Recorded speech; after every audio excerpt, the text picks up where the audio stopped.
चल यीशु के बचन में, प्रभु के नाम लेके मन में चल यीशु के बचन में। रोगवा शैतान मनाही सटत तोहर तन में, रोगवा शैतान मनाही सटत तोहर तन में।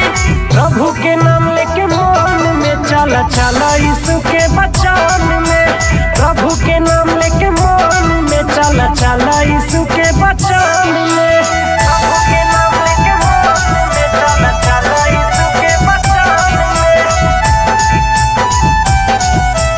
चल यीशु के बचन में।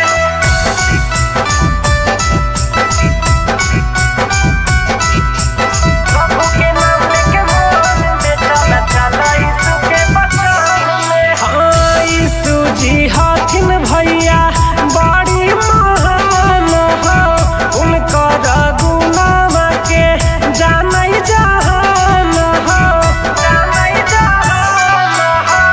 यीशु जी हथिन बहिनी बड़ी महान हो, उनकर गुनावा के जानई जहान हो। हो तो बरकत घरवा में भैया कमी न हो तो धान में, हो तो बरकत घरवा में बहिनी कमी न हो तो धान में। प्रभु के नाम लेके मन में चल यीशु के बचन में, प्रभु के नाम लेके मन में चल यीशु के बचन में। प्रभु के नाम लेके मन में चल यीशु के बचन में, चल यीशु के बचन में।